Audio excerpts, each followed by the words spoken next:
Hello, good morning செல்லங்களா. இன்னைக்கு அம்மா கொத்தமல்லி சட்னி அரைக்க போறேன். ரொம்ப சூப்பரா இருக்கும். ஹோட்டல் மெத்தட்ல அரைக்க போறேன் பாருங்க. ஒரு கட்டு கொத்தமல்லி கிளீன் பண்ணி வச்சுட்டேன்.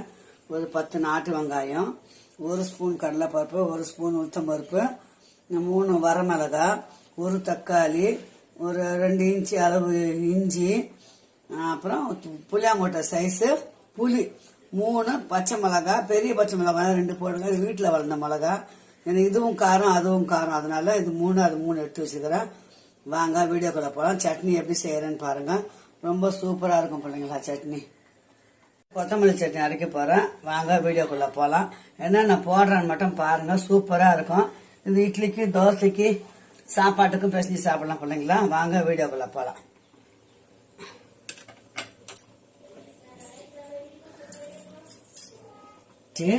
அது காஞ்சிச்சு. 1 ஸ்பூன் 2 ஸ்பூன் எண்ணெய் ஊற்றிருக்கிறேன். அது நல்லா காயட்டும். இதெல்லாம் ஒரு ஸ்பூன் கடலைப்பருப்பு,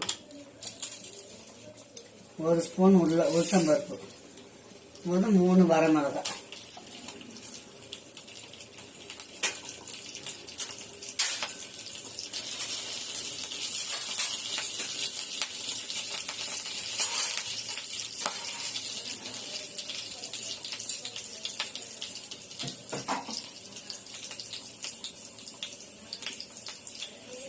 அது கொஞ்சம் நல்லா வறுத்துக்கலாம்.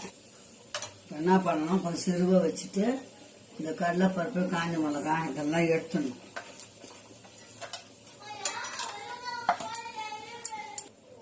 இப்போ பாருங்க, காஞ்ச மிளகா, உளுத்தம் பருப்பு ரொம்ப தீய விடாம பொன்னிறமா வறுத்து எடுத்தாச்சு. இப்போ இதில் இஞ்சி போட்டுக்கலாம். நல்லா 10 சின்ன வெங்காயம் போட்டுங்க. அப்படி இல்லைன்னா ஒரே ஒரு பெரிய வெங்காயம் போட்டுங்க. நான் 1 கட்டு கொத்தமல்லிக்கு செய்கிறேன். பச்சை மிளகாய் போட்டுக்கோங்க, தக்காளி போட்டுக்கோங்க, ஒரு கொஞ்சம் சின்ன சைஸு புளி போட்டுக்கோங்க. அவ்வளோதான். கொஞ்சம் நல்லா இது வதங்கணும்.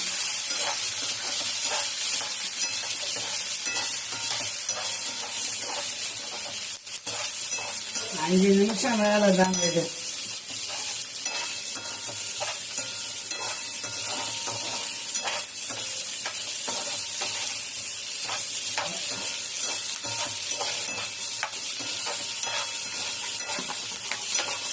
நல்லா வதங்கட்டும். வதங்கின அப்புறம் தான் கொத்தமல்லியை போட்டு நம்ம அரைச்சிட்டு டேஸ்ட் பண்ணி பாருங்க, எப்படி இருக்குன்னு பாருங்க.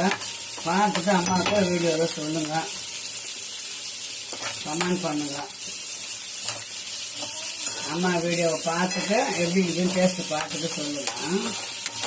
வெங்காயம் கொஞ்சம் நல்லா வதங்கணும்.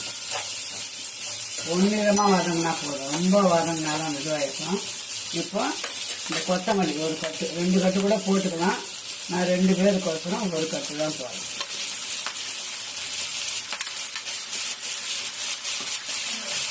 ஒரு கட்டு கொத்தமல்லி போட்டால் தான் நல்லா இருக்கும். புதினா தேவைப்பட்டால் புதினா போட்டுக்கோங்க, இல்லைன்னா ஸ்கிப் பண்ணுங்க புதினாவை.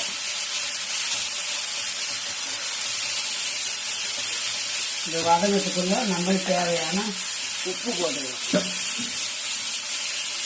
சட்னிக்கு தேவையான உப்பு. முக்கியமான பொருள் ஒன்று போடணும். மஞ்சள் தூள் போட்டுக்கணும் மெயினாக. அப்போதான் கலர்ஃபுல்லாக இருக்கும். புரியுதுங்களா? இந்த மஞ்சள் தூள் 1/4 ஸ்பூன் போட்டுங்க.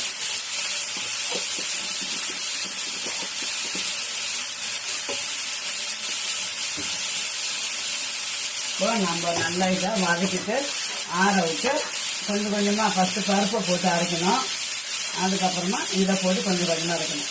தேங்காய் வேணும்னா போட்டுக்கலாம், வேண்டாம்னா வச்சிடலாம். நிறைய வேணும் சட்னி அப்படின்னா தேங்காய் போட்டுக்கோங்க.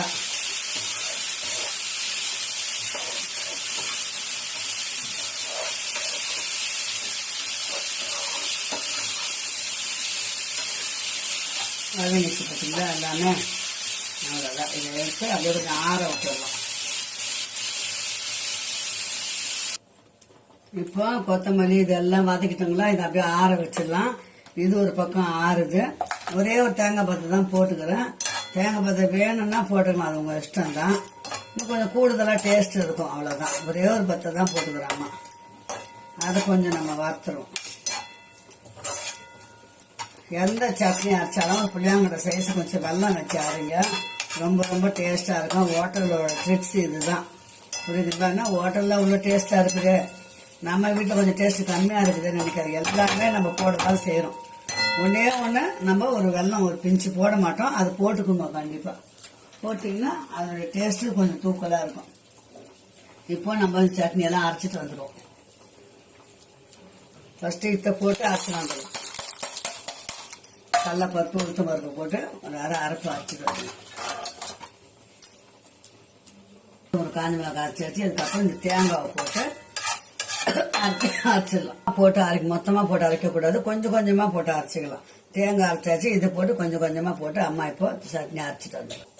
சட்னி அரைச்சாச்சு, ஒரே ஒரு புளியங்கொட்டை சைஸ் வெல்லம் இதை போட்டு அரைக்க. பார்த்தீங்களா, கட்டியாக ஊதுவார். அப்படியே வேணும்னாலும் தோசைக்கெல்லாம் தொட்டு சாப்பிடலாம், சாதத்துக்கும் பிசைஞ்சு சாப்பிடலாம். வேணுன்ற அளவுக்கு கலக்கி வச்சுக்கின்னு தோசைக்கு தொட்டு சாப்பிடலாம். இப்போ நான் பாதி சட்னி தான் தாளிச்சுக்க போறேன். பார்த்தீங்களா, தேவைப்பட்டா பாதி எடுத்து வச்சுட்டேன். ஒரு கட்டில் எவ்வளோ வந்துக்குது பார்த்தீங்களா? ஒரு ஸ்பூன் தான் போட்டோம். நம்ம பெரிய குடும்பமாக இருந்தால் 2 ஸ்பூன் 2 கட்டு போடுங்க, சூப்பராக இருக்கும். இப்போ நம்ம சிம்பிளாக தாளிச்சிக்கலாம். கொஞ்சம் கடுகு போட்டாச்சு, கடுகு பொரிக்கட்டும். 2 உளுத்தம் பருப்பு போடுங்க வாசனைக்கு.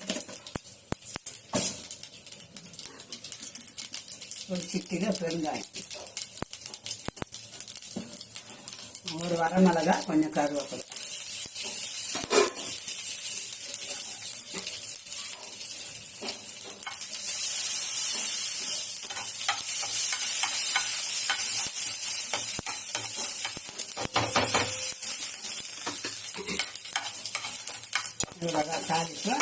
தாளிப்பு வச்சு நம்ம சட்னியில் ஊற்றிக்கலாம். இப்போ இந்த மாதிரி தாளிச்சிட்டோம்னா இன்னைக்கு செலவு பண்ணிக்கலாம். தாளிக்கலன்னா கூட எடுத்து ஃப்ரிட்ஜில் வச்சுட்டா நாளைக்கு ஸ்டவ் வச்சு சாப்பிட்டுக்கலாம். இப்போ தாளிச்சாச்சு, அவ்வளோதான். கொத்தமல்லி சட்னி தோசை தான் அம்மா செய்ய போகிறேன் இன்னைக்கு. தோசைக்கு கொத்தமல்லி சட்னி ரொம்ப அற்புதமாக இருக்காங்க. செஞ்சு சாப்பிட்டு பாருங்க, பார்த்துட்டு சொல்லுங்க அம்மாவோட டேஸ்ட் எப்படி இருக்குன்னு சொல்லுங்க பிள்ளைங்களா. தோசை சுட்டு சட்னி வச்சு காட்டுறோம். வெங்காயம் போட்டு தேய்ச்சோம்னா தோசையும் நல்லா வரும்.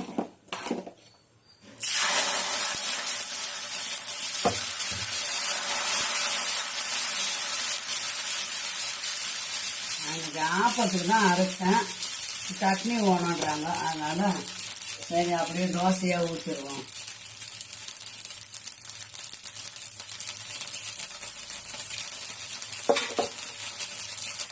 இன்னும் நல்லா வேகும்.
தோசையும் கொத்தமல்லி சட்னி ரெடி ஆயிடுச்சு. சூப்பராக இருக்குது பார்த்தீங்களா.